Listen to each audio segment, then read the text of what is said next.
Le jardinier moyen dépense des centaines de dollars chaque année en engrais qui détruisent son sol et produisent des légumes contenant la moitié des nutriments qu'il devrait avoir.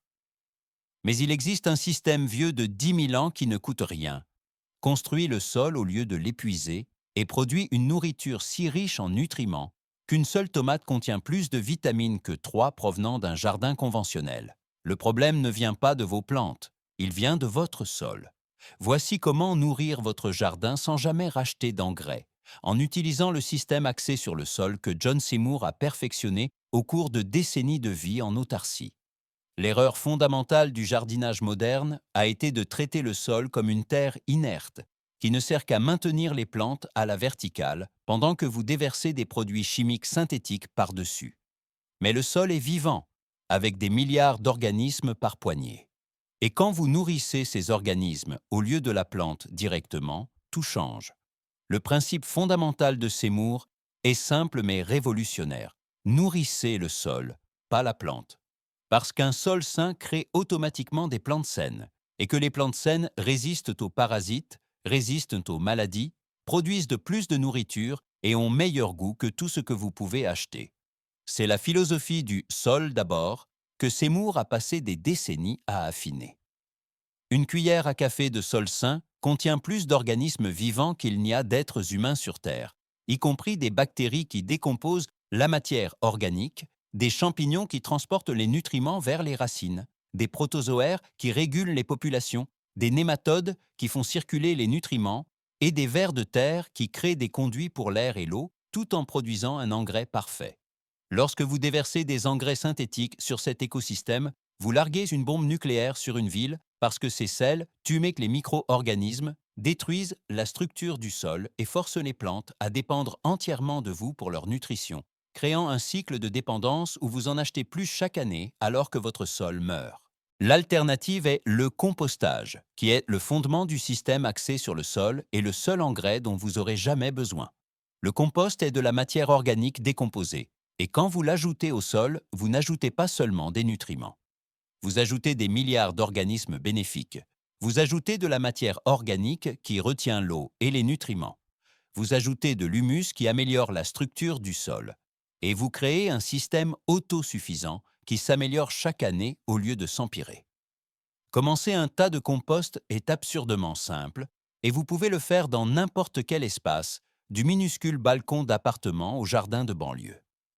Trouvez un endroit facile d'accès toute l'année, idéalement à l'ombre partielle pour qu'il ne se dessèche pas trop vite, et commencez à empiler les matières organiques par couches. Car la magie opère lorsque vous alternez des matières brunes riches en carbone avec des matières vertes riches en azote. Les matières brunes comme les feuilles mortes, la paille, le papier et les copeaux de bois fournissent le carbone qui donne sa structure au compost et nourrit les champignons.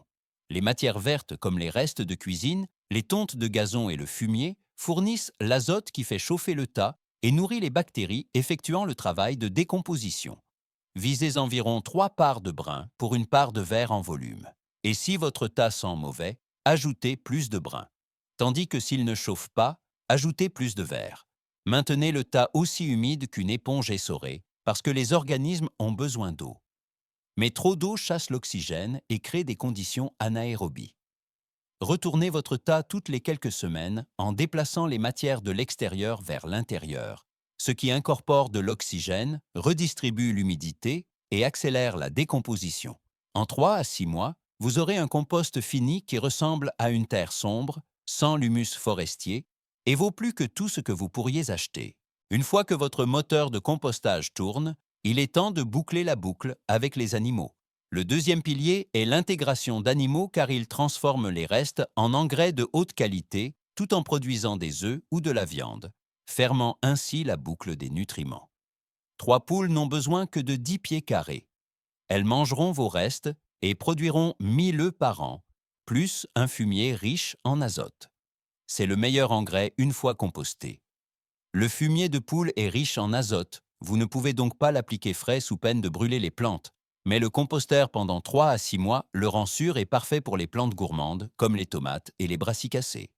Ajoutez-le à votre compost en couche mince avec des matières brunes. Et le compostage tue les agents pathogènes et créent un engrais qui ne coûte rien.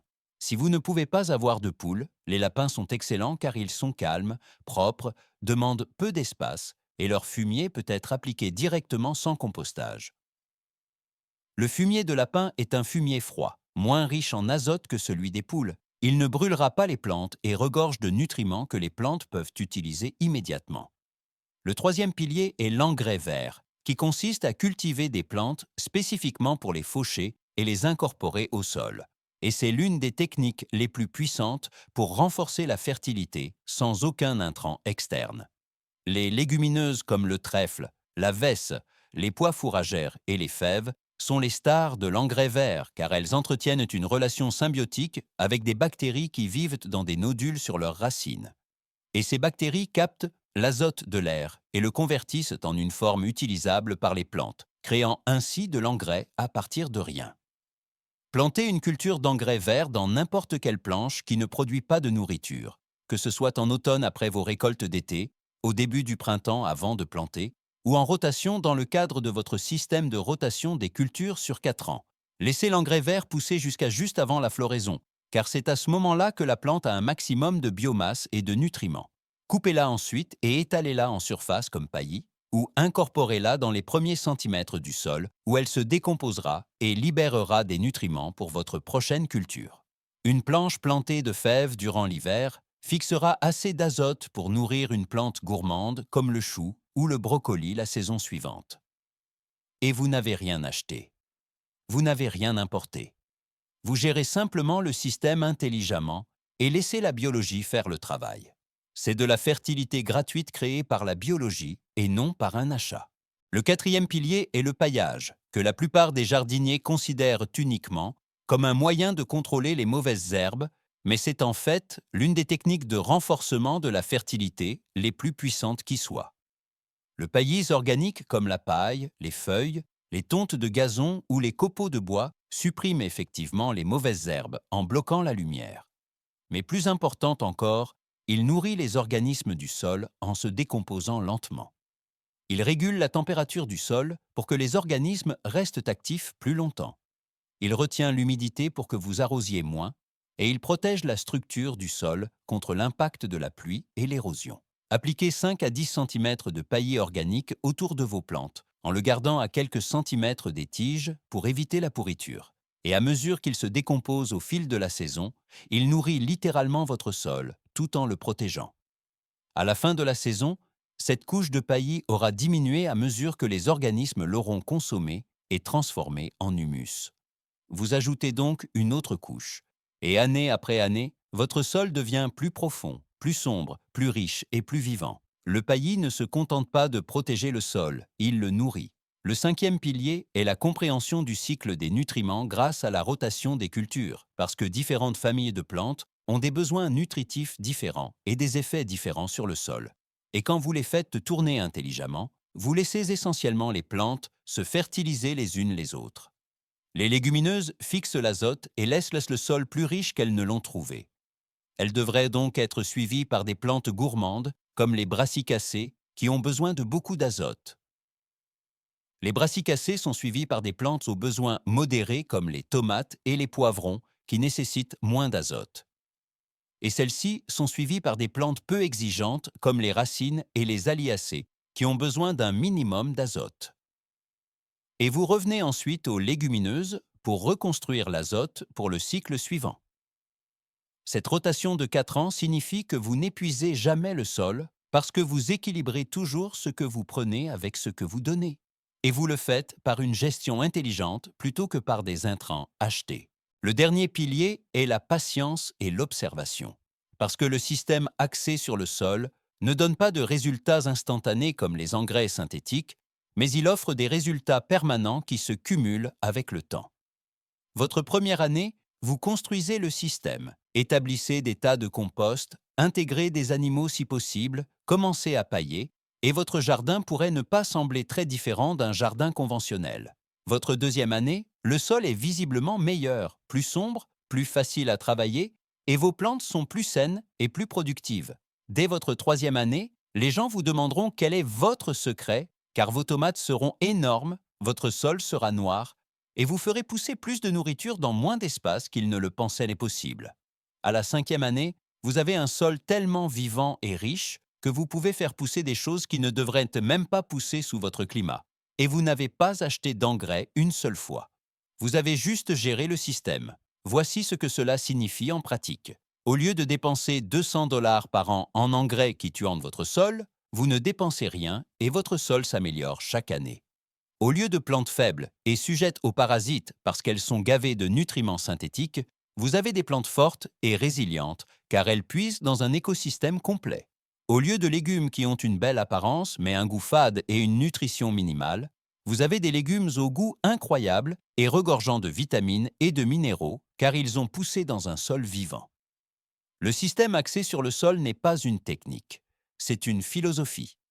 Et une fois que vous l'aurez comprise, vous ne jardinerez plus jamais de la même manière. Vous verrez un sac d'engrais synthétique et vous le reconnaîtrez pour ce qu'il est, c'est-à-dire une béquille à court terme qui crée une dépendance à long terme et détruit l'essence même de ce que vous essayez de bâtir. Alors, commencez dès aujourd'hui en créant un tas de compost avec vos restes de cuisine et vos déchets de jardin. Arrêtez immédiatement d'utiliser des engrais synthétiques car chaque application rend votre sol plus mauvais. Ajoutez du paillis organique autour de vos plantes pour nourrir les organismes du sol. Et si possible, intégrez quelques poules ou lapins pour boucler la boucle des nutriments. En une seule saison, vous verrez la différence. En 3 ans, vous aurez un sol qui sera méconnaissable par rapport à votre point de départ. Et vous n'achèterez plus jamais d'engrais parce que vous n'en aurez plus besoin. Nourrissez le sol et le sol vous nourrit. Votre jardin se nourrira de lui-même et tout ce que vous avez à faire est de gérer le système. Si cette histoire change votre regard sur la vie au sein de votre jardin, veuillez vous abonner à la chaîne et aimer cette vidéo. Nous mettons en lumière la sagesse naturelle qui a été ignorée trop longtemps. Cultivons ensemble un avenir meilleur. Le prochain secret de la Terre sera bientôt révélé.